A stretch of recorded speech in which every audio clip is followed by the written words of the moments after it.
Oh, hi. Today I'm going to show you how I turn a thrift store sheet into fabric yarn. Yep, a plain old sheet becomes a giant ball of crafty goodness. Now, quick disclaimer, there are lots of ways to do this. This is just my way, the one that I prefer and doesn't make me cry halfway through. First up, let's talk about tools. The star of the show, of course, is a sheet. I snagged this bright orange twin-size flat sheet for $2 at my local thrift store. Twin and flat is the sweet spot. Trust me, it makes life easier. If you're doing this for the first time, go with a twin, go with a flat. Other tools include a giant cutting mat. Mine is 23 by 36 inches. A quilting ruler, 24 inches long. A 60mm rotary cutter, and scissors, just in case. Now, step one is to cut off the hems. Top, bottom, sides gone. I start with the top. Fold it a couple of times, line it up, and cut off the top. I usually save it just in case I need a little extra fabric, because it's a good piece of fabric. Waste not, want not. Then I go ahead and do the bottom and get that off. I will also be getting off the sides, but I do that after I've got it in position for all of the major cutting. So I fold the sheet. First, I line up the top and the bottom. Then I fold the bottom back up so it's almost touching the edge. Leave about 2 inches.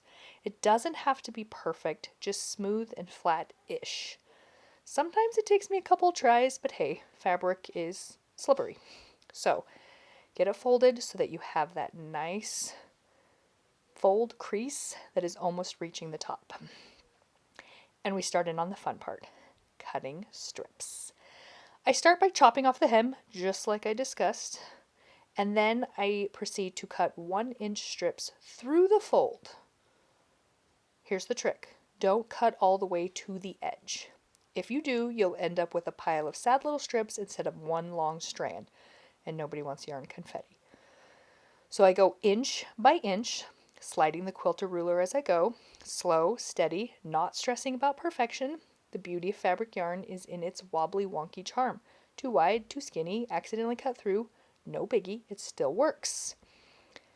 So I keep going, like I said, through the fold, but not all the way to the top. Now, once everything is sliced, it's time for the zigzag magic.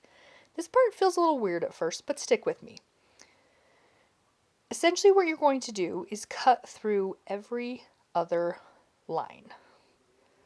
You start by cutting clear through to get kind of a strip, skip 2, or skip a line, and cut again. It's kind of like you're making a switchback road here. I also will sometimes do a little trimming here and slice down a little closer to the edge. But again, you don't want to cut all the way through. So you keep going, cutting one after the other, making sure to go all the way through on every other one. You do that one down one side, and then you flip and do the opposite lines on the other side. If you do this right, you get one beautiful, never-ending strand. Do it wrong, you get, well, shorter strands. Still usable, just more work. Again, it's a little strange the first time you do it, but once you do it once, twice, maybe a couple of times, you figure out what the method behind this madness is. Now, your yarn is going to have some chunky corners where the cuts turn. This is totally fine. Most of those corners vanish when you crochet, knit, or weave. The few that don't can get a quick trim later. I used to trim all the corners before rolling, and honestly, it was a time-sucking nightmare. Learn from my mistakes, and just wait till after your project's done to do a little trimming. After we finally get through all the cuts, then comes the rolling, and rolling, and rolling. This is the big moment. You find out if you've nailed it or if you're rolling a bunch of smaller pieces. Honestly, both are fine.